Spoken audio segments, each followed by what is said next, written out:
Okay, in all honesty, I don't really have an intro for this video, and low-key just wanted to pump out a video on my main channel because I'm not gonna lie, it's been a hot ass minute since I dropped a video on here. And for the people wondering, yes, I'm still gonna drop a part 2 for the World Breaker Hulk series, but in the meantime, while we wait for that, let's talk about Absolute Batman. And the reason why I chose Absolute Batman today was because in the newest issue DC has published, he's going around and basically beating down a bunch of these races, which low-key kind of piqued my interest a little bit. And considering the fact that Twitter has been bashing on this comic issue for like a couple days now, I know this comic's about to be hella good. Because let's be honest, if Twitter says something's bad, then it's most likely good. So without further ado, let's stop the bickering and chit chat and let's actually get into the story. So the story effectively kicks off with a flashback of Bruce in his younger days, with him and his pops reading a newspaper that states that the extremists have bombed a nearby area. Bruce asks his dad what they need to do to stop the extremists. However, Bruce's dad doesn't really have an answer to this, as he's just a single person. He doesn't really know how to fix the whole world by himself. However, there's one thing he's good at, and that's teaching. Every student that he meets with, he knows he has a chance to make a better change in their life. And with that,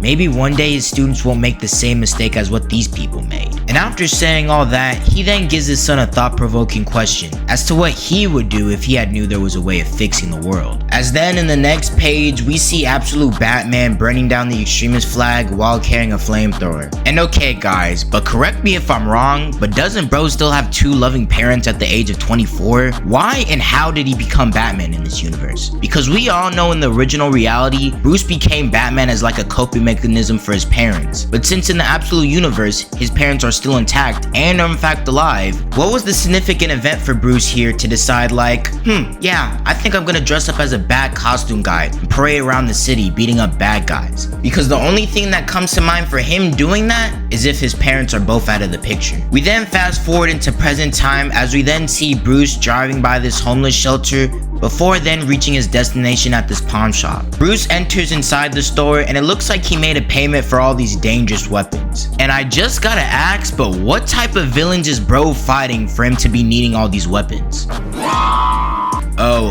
Actually, never mind. I think I understand now. While Bruce and the gunsmith are both chatting it up about the city, Bruce abruptly hears somebody shouting out, "Stop!" turning his head around as he then sees these 3 masked men attacking an innocent family. And Bruce, seeing this injustice, does what any normal man would do. Instead of just walking away and calling the police and overall just minding his own business, he sucker punches the shit out of the masked man, and he gets sent launching, as the next man would say that Bruce had just made a big mistake. And hold up, time out, isn't Batman in this universe like 6'6" and weighs over like 250 pounds? Bro, I don't care if both these two have knives. Bruce is like double their size, and if these guys don't run the fuck away right now, then they're gonna get bodied. There's no way around it. Bruce says, "We'll see," and just before he could start putting straight belt tasks on these two, the gunsmith from before sneaks our boy with a wrench, as then this guy named DJ pulls up and then starts beating down on Bruce. After which the rest of the gang would join in and would also start jumping Bruce. And I just know that Bruce was thinking in his head like, "Or you hear from anybody else, nigga, I got jumped in LA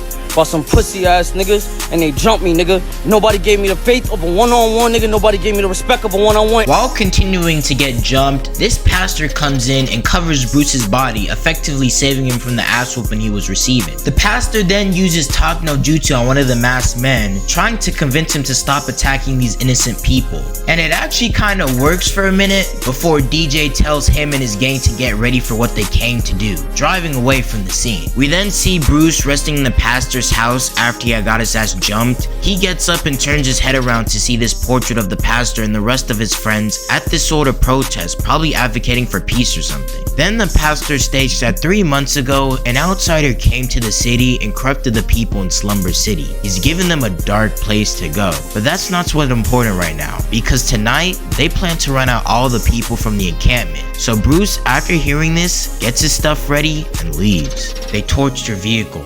I'm sorry, doesn't matter. Where are you going? What are you going to do? Sometimes peace isn't an option." We then see DJ's gang rallying up as they get ready to attack the encampment. But then we see the police arrive, telling DJ that they can't allow him to do this. And I actually thought the police were actually going to be useful and stop this mess, but I was sorely mistaken, because they then start laughing with DJ and then start putting on their masks, basically insinuating that they're going to join in on the attack too. As all hope basically seems lost, the gang starts attacking the encampment and brutally starts beating down on these innocent civilians. I am the new truth.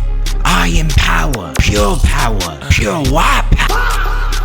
Yo, this motherfucker Batman just turned this man's whole fucking arm into a 90-degree angle. And bro, look at DJ's face right now. This is a man who's experiencing fear and pain at the same time. Like, this man looks like he's gonna be traumatized for life after going through that. Like, Batman was not playing around in this scene. He made damn sure DJ didn't finish that sentence. So after Batman dislocates DJ's arm, one of the supremacists is stupid enough to come at Batman, attacking him. But Batman kicks his ass away, sending him crashing into a bunch of these rocks right here. Then, one of the police officers from before tries running away from the chaos, but Bruce grabs him and slams him on the floor WWE style. And just look at Bruce's form right here. You can just tell by the way how he got slammed that this dude is gonna be paralyzed for life. The gunsmith from before that snuck our boy Bruce tries to use this little kid as a hostage, but Batman throws these batarangs directly at his eyes, blinding him. But Batman wasn't finished from here, because he knees him so hard that the guy just straight up fucking dies. And before you say, oh, he didn't die, he's actually unconscious, no. I don't care what you say to me, no actual normal human being is surviving this attack. I mean, Bruce's whole knee right here is bigger than his whole fucking head. I think it's safe to say that he's gone. We cut our attention back onto Bruce and DJ tries shooting Bruce right in the face, but this man is in a state of so much fear and panic that he just straight up fucking misses Bruce at point blank range.